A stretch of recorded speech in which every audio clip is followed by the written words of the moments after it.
Olá, seja bem-vindo ao curso Deus dos Pactos. É muito bom ter você conosco em mais uma aula. Estamos agora na aula sobre o capítulo 5 do nosso material de estudo, da nossa apostila. Esse capítulo trata das principais declarações trinitárias. Ele é muito útil, ele nos ajuda a compreender melhor a doutrina da Trindade, até porque a gente sempre tem aquela tendência de tentar explicar a doutrina da Trindade fazendo uso de exemplos, né? A gente começa inclusive com essa situação aí de uma sala de aula e a professora do Joãozinho tentando explicar a doutrina da Trindade por meio desses exemplos. Ela então vai dizer inicialmente, olha, a Trindade é como um ovo, né? Porque um único ovo possui casca, clara e gema, né? Três componentes ou elementos, né? Mas depois que ela termina de dizer isso, então o menino diz, mas professora, um ovo a gente pode dividir. E a senhora não disse que a divindade não pode ser dividida, né? E ela é realmente pensando consigo mesma, né? Essa ilustração do ovo não foi muito boa. Vou mudar aí. Mas tudo bem, Joãozinho, então esqueça esse exemplo do ovo e pensa aí no seu pai. Porque para você o seu pai é pai, mas para sua avó o seu pai é filho. E para os amigos do trabalho, o seu pai é um companheiro de trabalho, alguém que dá força ao grupo, um consolador, um ajudador no grupo de trabalho. Então a Trindade também é assim. E Joãozinho respondeu, mas professora, meu pai, mesmo sendo filho, mesmo sendo um companheiro, um amigo no trabalho, ele continua sendo só uma pessoa. Não é? Deus não é três pessoas diferentes. A professora, puxa, não foi um bom exemplo ainda, pensando consigo mesma. Aí tudo bem, Joãozinho, então deixa eu dar um outro exemplo. Vamos pensar no Sol. Né? Deus Pai é como o astro, a estrela em si. Deus Filho, Jesus Cristo, é como os raios do Sol, o mediador que nos traz as bênçãos do Pai. E o Espírito Santo é como o calor produzido pelo Sol. Entendeu? E o menino levanta a mão novamente, para desespero daquela professora, e diz, mas professor, o Sol é impessoal. Deus não é um ser pessoal? E a professora então pede para o representante da turma dirigir um cântico e vai buscar socorro na coordenação do departamento infantil. Ou seja, não é fácil a gente encontrar um exemplo que não possua limitação ou falha na apresentação da doutrina da Trindade. Não é? É nesse sentido que esse estudo de hoje apresenta três fatos acerca da Trindade. Contrastando com aquelas ideias que são muito antigas e são ideias do paganismo, a Bíblia vai apresentar Deus como ser único e ao mesmo tempo como um Deus tripessoal, então um ser único e tripessoal.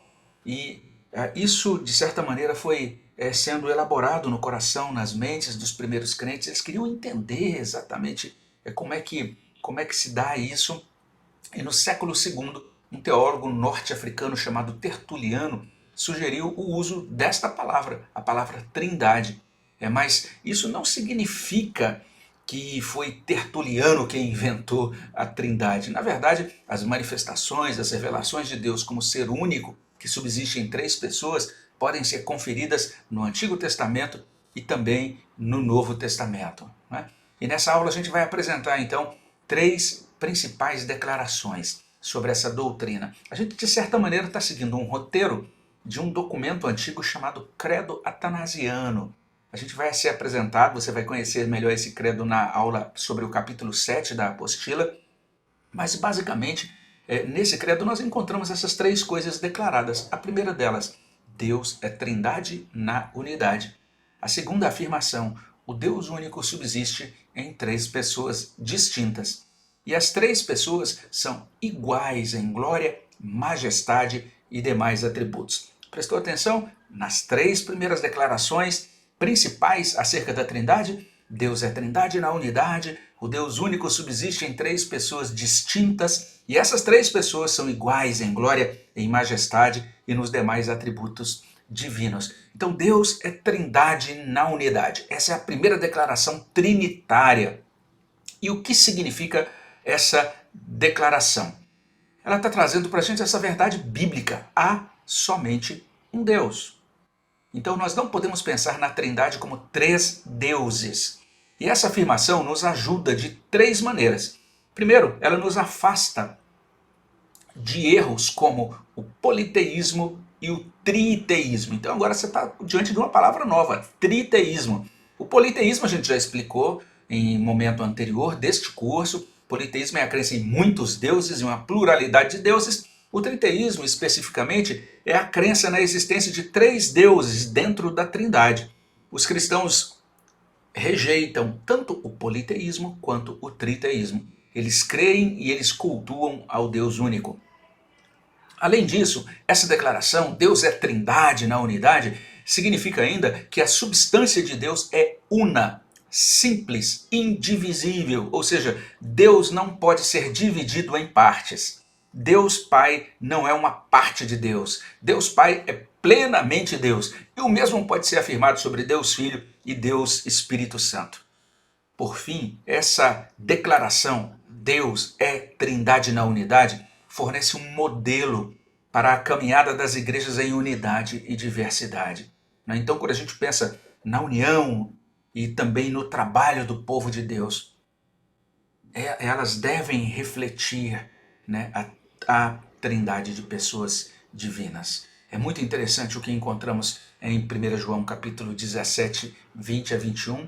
Estamos diante da oração sacerdotal de Jesus e ele ora nesses termos, né? Não rogo somente por estes, mas também por aqueles que vierem a crer em mim por intermédio da sua palavra, a fim de que todos sejam um, e como és tu, ó Pai, em mim e eu em ti, também sejam eles em nós, para que o mundo creia que tu me enviaste. Em outro texto, Efésios 4, 4 e 6, nós encontramos: há somente um corpo e um espírito, como também fostes chamados numa só esperança da vossa vocação. Há um só Senhor, uma só fé, um só batismo, um só Deus e Pai de todos, o qual é sobre todos, age por meio de todos e está em todos. Olha só, as duas passagens lidas, né, João e Efésios. Em João, essa ideia de que o povo de Deus deve ser um, assim como Cristo e o Pai são um nessa relação da Trindade. Não é? E veja só, também na passagem de Efésios, uma referência à obra trinitária, as 3 pessoas da Trindade formando um corpo, formando uma igreja. Há um corpo e um espírito, referência ao Espírito Santo, há um só Senhor, uma só fé, uma referência a Deus o Filho, ao Senhor Jesus Cristo, há um só Deus e Pai de todos, a referência ao Deus triuno. O Deus triuno está produzindo também uma comunidade, um povo que tanto é uno como também é diverso. Diversidade e unidade. Isso é extremamente importante e interessante. A gente também precisa compreender como parte da doutrina da Trindade essa segunda declaração, ou seja, o Deus único subsiste em 3 pessoas distintas. Isso significa que o Deus único é tripessoal. A essência divina possui 3 subsistências: Pai, Filho e Espírito Santo. E cada uma possui propriedades específicas. Cada uma se relaciona com as outras. Por isso que a gente entende que não é adequado confundir as pessoas da Trindade. É nesses termos que nós entendemos. O Deus da Bíblia é um Deus tripessoal. E por que nós afirmamos que Deus é 3 pessoas? Nós afirmamos isso porque isso nos afasta do modalismo. O modalismo é um erro doutrinário. É uma alegação de que existe na divindade apenas uma pessoa. Então nós temos um único Deus. E esse Deus às vezes aparece como Pai, às vezes ele aparece como o Filho, às vezes ele aparece como o Espírito Santo. Ou seja, um único Deus que se revela, ou que age, ou que aparece de 3 modos diferentes. Por isso que a gente chama isso de modalismo. Outra maneira de identificar essa doutrina, às vezes ela é chamada de sabelianismo também. Não é? Mas veja só, é incorreto a gente dizer isso, que em determinadas circunstâncias Deus se revela como um ou como outro. Na verdade, quando a gente fala sobre Deus, a gente nunca deve se esquecer de que ele é tripessoal. São 3 pessoas distintas. Há talvez um grande exemplo disso, né, que não é mencionado na apostila, é o exemplo do batismo de Jesus, que no momento naquela ocasião, naquele momento do batismo, a gente tem o Filho recebendo o batismo. A gente tem o Espírito Santo descendo sobre ele em forma de pomba. E tem a voz do céu, ouve-se a voz do Pai do céu dizendo: este é o meu Filho amado, né, em quem me comprazo. Então Pai, Filho e Espírito Santo distintos em uma mesma ocasião. Né? Então não são modos diferentes do ser de Deus se apresentar, mas são pessoas distintas da divindade. E quando nós afirmamos que Deus é três pessoas, nós fazemos jus à Bíblia. Porque a Bíblia registra as pessoas da Trindade conversando entre si, realizando tarefas distintas. Por exemplo, cada vez que Cristo ora, ele é Deus Filho orando a Deus o Pai. Isso é muito interessante. E nós obtemos também, nessa interação da Trindade, um modelo perfeito para a dinâmica eclesiástica, ou seja, a dinâmica da igreja. Ou seja, as pessoas da Trindade são diferentes e são produtivas em amor. Elas se apreciam mutuamente, elas cooperam cada uma com a realização do propósito divino. E é nesse sentido que as igrejas devem aprender a respeitar diversidade. Uma igreja não pode exigir que todo mundo funcione ali como uma peça numa esteira de produção de uma indústria, que todas as peças têm que sair absolutamente iguais. Pelo contrário, Deus cria beleza e diversidade e Ele usa essa diversidade para que o corpo de Cristo seja essa espécie de tapeçaria, né, que revela essa multiforme sabedoria de Deus produzindo o corpo dele, produzindo a sua igreja. As igrejas então também devem servir em amor mútuo, assim como as pessoas da Trindade se relacionam em amor. Você vai aprender um pouquinho mais sobre isso mais à frente na nossa apostila, quando falarmos sobre as relações entre as pessoas da Trindade. Além disso, terceira declaração da doutrina da Trindade, as três pessoas da Trindade são iguais em glória, majestade e demais atributos divinos. Ou seja, ainda que distintos, o Pai, o Filho e o Espírito Santo são um único Deus e iguais em glória e em majestade. Eles compartilham dos mesmos atributos, ou seja, o Pai é eterno, o Filho é eterno, o Espírito é eterno, mas não existem três eternos, e sim um, e somente um Deus eterno. Você vai encontrar esse tipo de declaração no Credo Atanasiano que estudaremos no capítulo 7. Isso equivale a dizer que cada pessoa é plenamente Deus. Então a gente não incorre em erro se a gente disser Deus Pai, Deus Pai, Deus. Jesus Cristo é Deus. O Espírito Santo é Deus. Essas afirmações são todas verdadeiras, consistentes com a doutrina da Trindade. E a gente encontra algo sobre isso no Breve Catecismo. O Breve Catecismo de Westminster, na sua pergunta 6, traz o seguinte: quantas pessoas há na divindade? E a resposta é: há três pessoas na divindade, o Pai, o Filho e o Espírito Santo. E essas três são um Deus, da mesma substância, iguais em poder e glória. Essa afirmação nos livra do arianismo.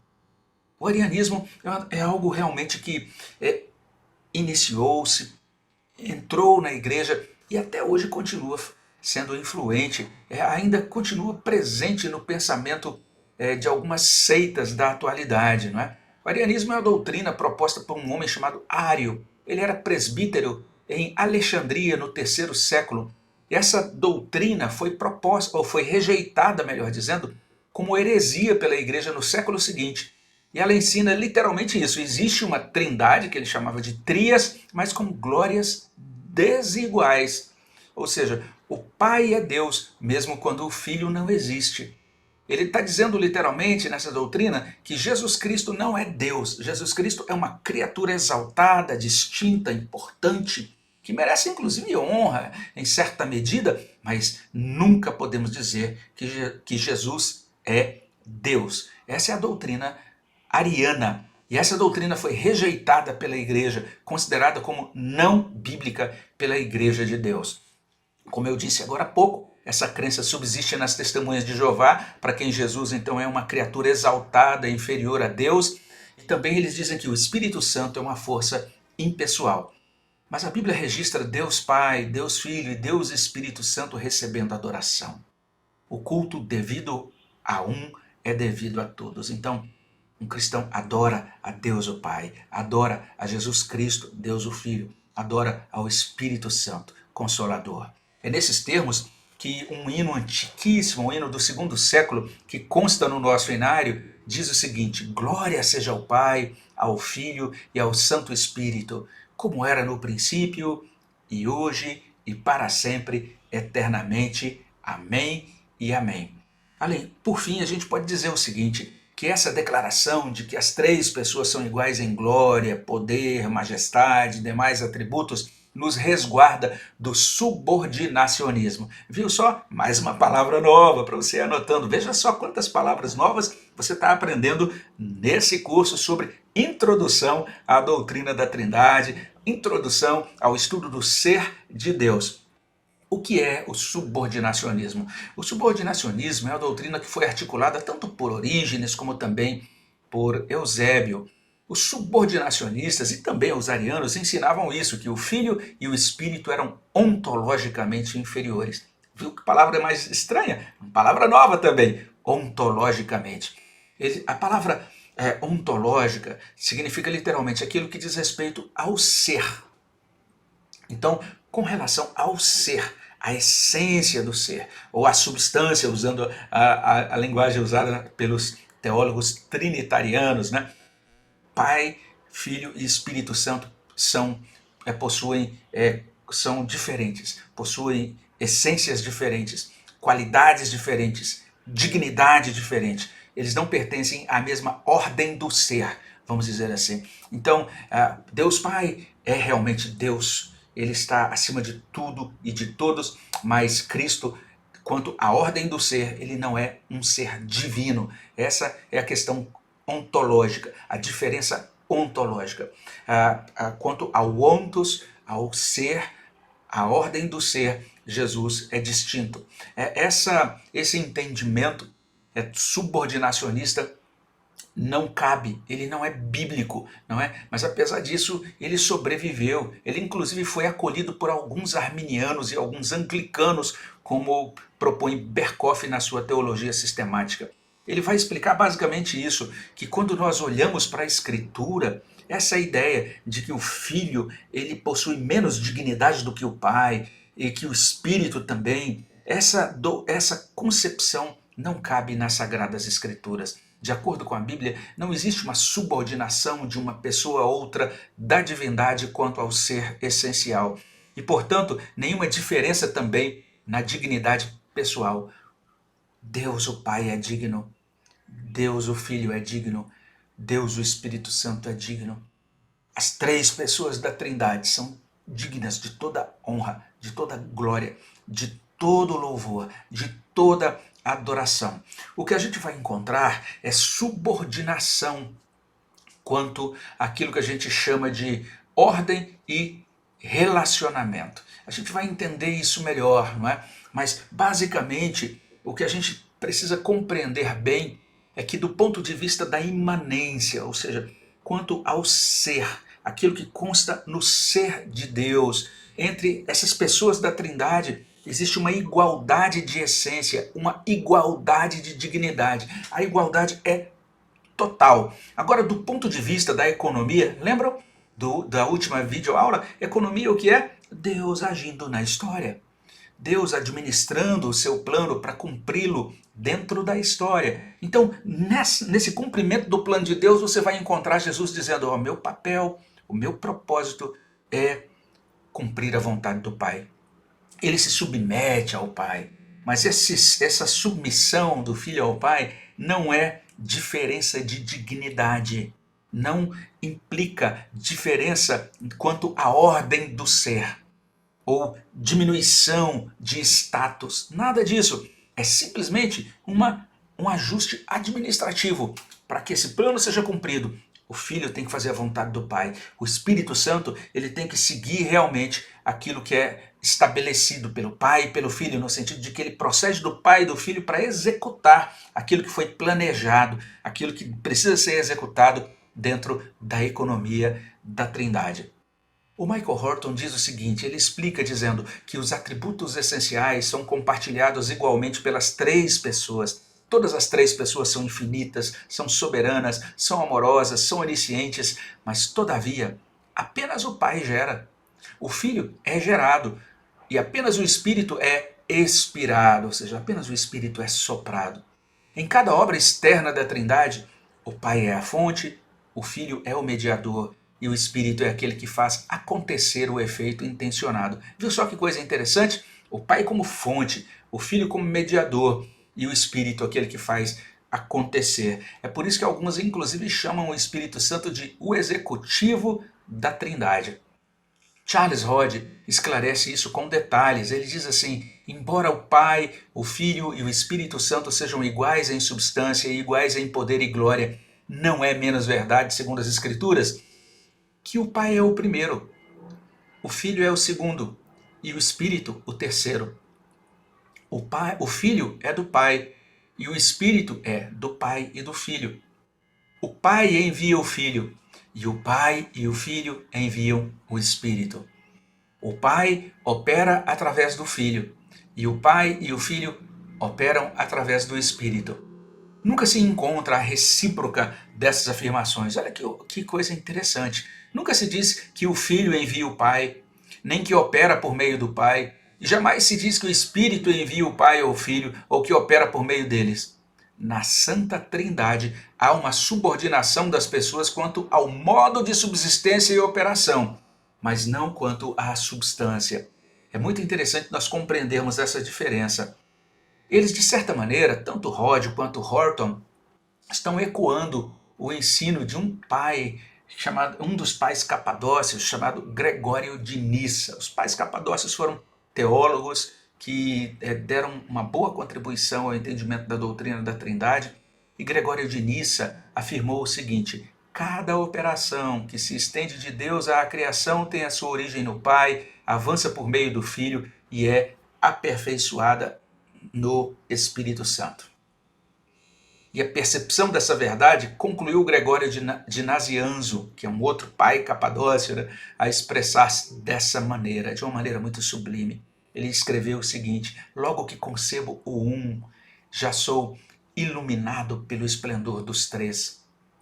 Assim que distingo entre eles, já sou levado ao um. E daí? Nós fomos apresentados às três principais declarações da doutrina da Trindade. É recomendável ponderar nessas declarações. Pense em cada uma delas e faça isso sem pressa, devocionalmente. E você vai perceber que o Deus triuno é esplêndido. O Deus triuno é digno de todo o nosso afeto, de todo o nosso louvor. Como consta no nosso hino número 6, o hino Doxologia, a Deus supremo benfeitor, anjos e homens deem louvor. A Deus o Filho, a Deus o Pai e a Deus Espírito, glória dai. Amém. Nós preparamos algumas atividades para ajudar você a fixar o conteúdo dessa aula, e você pode realizar a atividade desta aula diretamente na tela do seu dispositivo. E se Deus permitir, na aula seguinte, nós vamos falar sobre as relações dentro da Trindade. Até lá, fique na paz do nosso Redentor.